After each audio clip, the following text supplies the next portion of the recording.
bagaimana caranya supaya tidak galau dengan cita-cita yang tinggi? Oh, super sekali. Cara paling gampang untuk tidak galau dengan cita-cita adalah punya cita-cita rendah. Itu paling aman, tidak akan galau. Karena kan cita-citanya rendah lebih mesti tercapai ya. Tetapi justru nanti galau setelah tercapai. Terus setelah ini apa ya? Begitu. Dan dia tahu ternyata 1 tahun umurnya digunakan untuk mencapai sesuatu yang kecil, padahal orang lain mencapai yang besar. Nah, cita-cita itu seyogianya memang besar. Jadi kalau pertanyaannya gini, bagaimana caranya supaya tidak galau? Justru kalau galau dalam menetapkan cita-cita, cita-cita itu kemungkinan besar baik. Karena kalau tidak galau berarti kita merasa lebih yakin itu akan dicapai. Nah, kalau kita sekarang dengan ukuran yang lebih kecil merasa yakin tentang cita-cita, berarti cita-cita itu kecil. Coba. Jadi kalau ada orang bilang gini, atau saya tanya gini ya, di sebuah seminar saya tanya ke teman-teman, apakah gaji Anda memungkinkan tercapainya cita-cita Anda? Jawab, ya mungkin gitu kan. Maunya positif mereka. Karena kalau tidak mungkin seperti negatif toh. Ya. Apakah gaji Anda memungkinkan Anda mencapai cita-cita Anda? Kalau Anda jawab mungkin, berarti apa? Cita-citanya kecil. Karena kalau cita-citanya besar, gaji kita tidak cukup. Toh? Berarti apa? Berarti gaji sekarang yang tidak sesuai ini harus dibesarkan melalui penghormatan perusahaan kepada kita. Karena kalau perusahaan menghormati kita, dibesarkan. Semakin kita menguntungkan, semakin besar. Nah, caranya supaya tidak galau, itu adalah mengizinkan galau dulu dengan cita-cita besar. Setelah punya cita-cita besar, melakukan sesuatu yang membuat kita terlalu sibuk untuk galau. Jadi galaunya pasti. Ya, waktu kita tetapkan targetnya, galau. Kalau kita tetapkan target dalam cita-cita itu tidak galau, berarti terlalu kecil. Kalau galau, besar. Kalau nangis, besar. Semakin besar. Cakar-cakar tembok, besar. Lari-lari gitu sambil nangis, itu berarti besar sekali. Oke. Terus Pak Mario dulu cita-citanya apa membuat Pak Mario begitu? Oh iya. Cita-cita saya dulu membuat saya stres, galau, mindernya semakin parah. Gitu, karena kan cita-citanya tinggi, sedangkan nilai diri kita masih rendah. Ini jadi minder, gitu. Lalu memprotes keadilan Tuhan.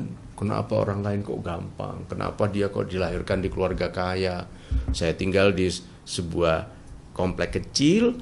Teman-teman saya itu ada yang rumahnya besar, di seberang jalan itu besar. Kenapa ya kok dia dilahirkan jadi orang kaya? Mesti cita-citanya lebih gampang dicapai sebagai anak orang kaya. Biasanya kita bilang itu, daripada kita yang anak miskin. Oke, sekarang setelah galau, kita mau menghilangkan kegalauan itu dengan cara tidak menyerang kegalauannya, tetapi berfokus pada ya kegembiraan mencapai hasil baik. Orang yang bergembira dalam kehidupannya, galaunya tidak usah diserang, tidak usah di-attack, tidak usah di-address. Tidak usah di-address itu tidak usah dilayani. Itu akan menjadi bagian yang tidak disadarinya. Contohnya saja ya, kalau duduk sama orang gitu. Dan saya pernah lakukan dulu, waktu SMA. Duduk sama orang, dia sedang bicara, saya tusuk ininya, pinggangnya dengan jari saya, pelan. Tapi tambah lama saya tekan. Dia nggak kerasa loh. Padahal saya tuh sampai gemeter nekan gitu. Nggak tahu. Setelah dia lihat bilang, aduh. Setelah dia sadar baru aduh gitu. Lihat tuh. Selama itu tidak. Kehidupan itu seperti begitu. Jadi sumber-sumber, lokus-lokus, tempat-tempat berkembangnya kegalauan itu tidak usah diadres. Cita-cita tinggi, galau, nggak usah diadres. Sibukkan studi, gembirakan pelajaran. Oke, laki-laki yang kita cintai ini nggak ngereken kita, gitu toh? Galau, ya. fokus, fokus, fokus pada lulus sesegera mungkin, gitu kan? Kita dihina, gitu, anak orang miskin, mana mungkin punya kesempatan. Fokus untuk menjadikan diri disukai orang-orang besar. Itu tanda loh. Anak muda yang disukai orang besar itu tanda bahwa dia memiliki kualitas yang sesuai dengan orang besar. Berarti anak itu calon orang besar. Itu loh. Ya toh?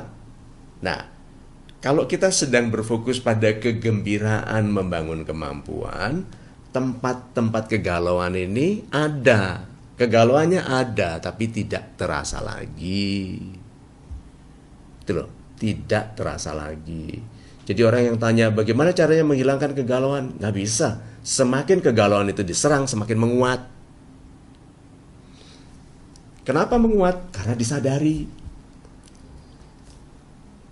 Sebuah masalah itu menjadi lebih kuat karena kita sadari. Kalau tidak disadari, tidak terasa. Seperti orang yang membunuh dirinya sendiri dengan rokok, kan tidak sadar.